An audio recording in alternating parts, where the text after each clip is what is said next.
श्री गणेशाय नमः। एक बार देवराज इंद्र ने देवगुरु बृहस्पति के साथ भगवान शिव का दर्शन करने का कैलाश गए।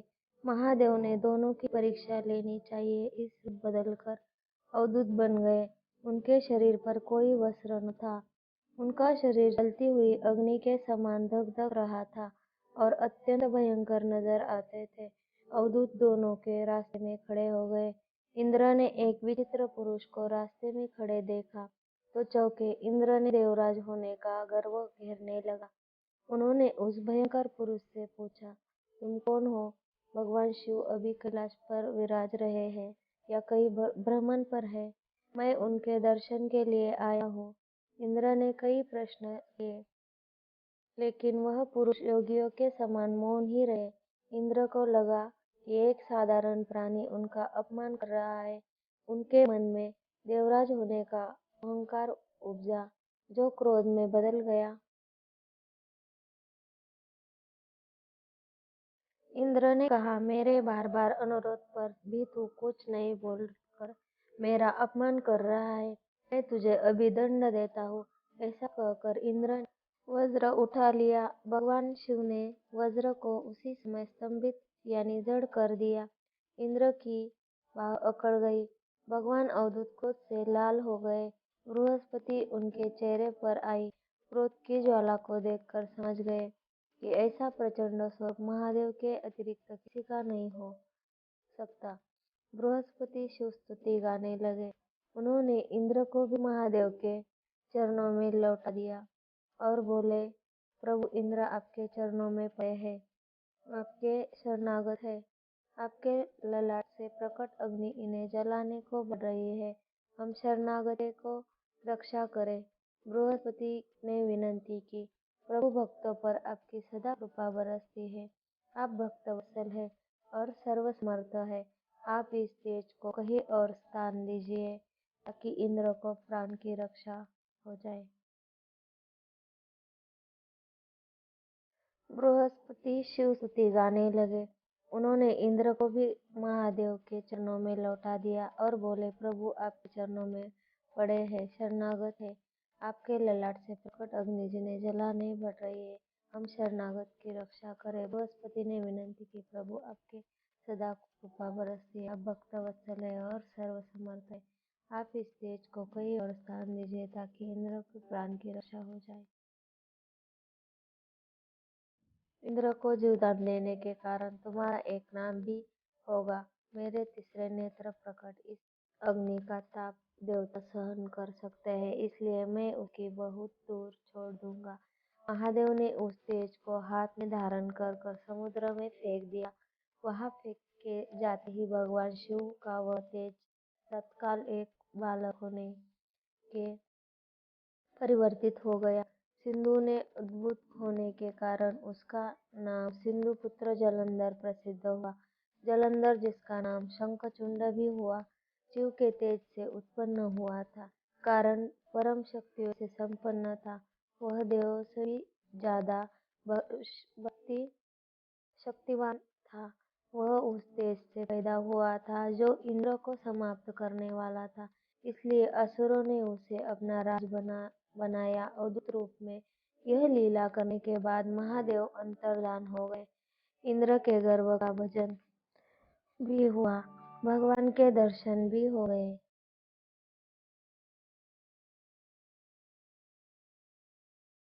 तुलसी से जुड़ी एक कथा बहुत प्रचलित है।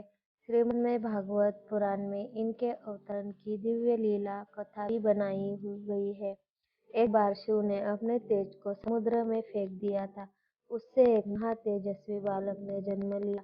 यह बालक आगे चलकर जालंधर के नाम से पराक्रमी दैत्य राजा बना। इसकी राजधानी का नाम था जालंधर नगरी था। दैत्यराज कालनेमि की कन्या वृंदा का विवाह जालंधर से हुआ। जालंधर महाराक्षस था। अपनी सत्ता के मद में चूर उसने माता लक्ष्मी की पाने की कामना से युद्ध किया, परंतु समुद्र से ही उत्पन्न होने के कारण माता लक्ष्मी ने उसे भाई के समान रूप में स्वीकार किया। वहां से पराजित होकर वह देवी पार्वती को पाने की लालसा से कैलाश पर गया।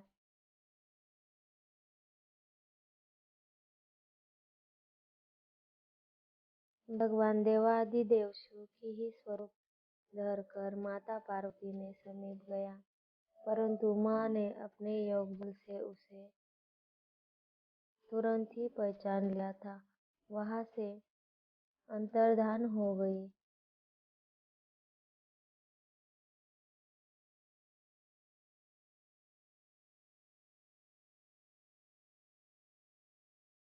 देवी पार्वती ने क्रुद्ध होकर सारा वृत्तांत भगवान विष्णु को सुनाया।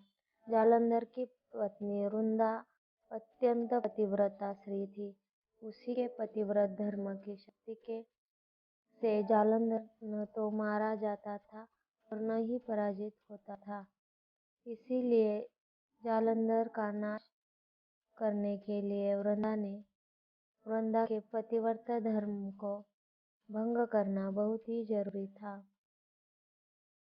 इसी कारण भगवान विष्णु ऋषि का वेश धारण कर वन में जा पहुंचे, जहां वृंदा अकेली भ्रमण कर रही थी। भगवान के साथ दो मायावी राक्षस भी थे, जिन्हें देखकर वृंदा भयभीत हो गई। ऋषि ने वृंदा के सामने पल में दोनों के भस्म कर दिया। उनकी शक्ति देखकर वृंदा ने कैलाश पर्वत पर महादेव के साथ युद्ध कर रहे अपने पति को जालंधर के बारे में पूछा। ऋषि ने अपने माया जाल से दो वानर प्रकट किए। एक वानर हाथ में जालंधर का सिर था और दूसरे के हाथ में धड़।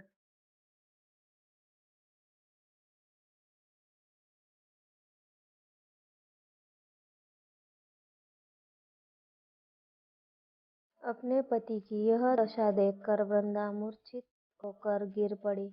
होश में अपने पर उन्होंने ऋषि रूपी भगवान से विनती की कि वह उसे पति को जीवित करे। भगवान ने अपनी माया से पुनर्जालंधर का धड़ से जोड़ दिया, परंतु स्वयं ही वह उसी शरीर में प्रवेश कर गए। वृंदा को इस छल का जरा भी आभास न हुआ। जालंधर बने भगवान के साथ वृंदा पतिव्रता का व्यवहार करने लगी, जिससे उसका सतीत्व भंग हो गया। ऐसा होते ही वृंदा का पति जालंधर युद्ध में हार गया। इसी सारी लीला को जब वृंदा को पता चला, तो उसे क्रुद्ध होकर भगवान विष्णु को शिला होने का श्राप दे दिया तथा स्वयं सती हो गई। जहाँ वृंदा भस्म हुई, वहां तुलसी का पौधा उगा। भगवान विष्णु ने वृंदा से कहा, हे वृंदा, तुम अपने अस्तित्व के कारण मुझे लक्ष्मी से भी अधिक प्रिय हो गई हो। अब तुम तुलसी के रूप में सदा मेरे साथ रहेगी। जो मनुष्य भी मेरे शालिग्राम रूप साथ तुलसी का विवाह करेगा, उसे लोक और परलोक में विपुल यश प्राप्त होगा।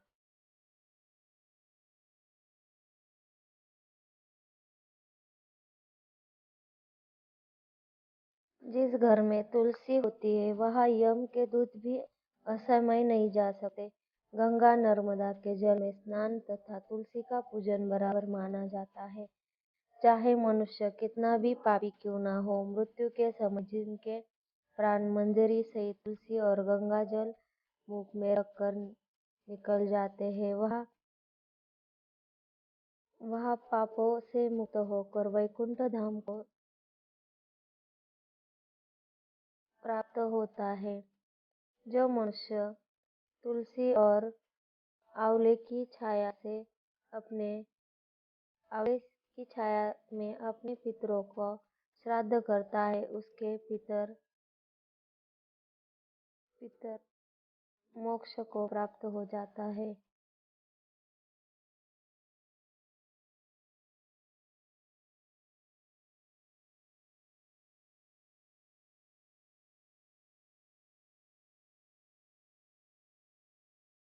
उसी दैत्य जालंधर की भी यह भूमि जालंधर नाम से विख्यात है। सती वृंदा का मंदिर मोहल्ला कोट किशचंद में स्थित है। कहते हैं इस स्थान पर एक प्राचीन गुफा थी जो सीधी हरिद्वार तक जाती थी।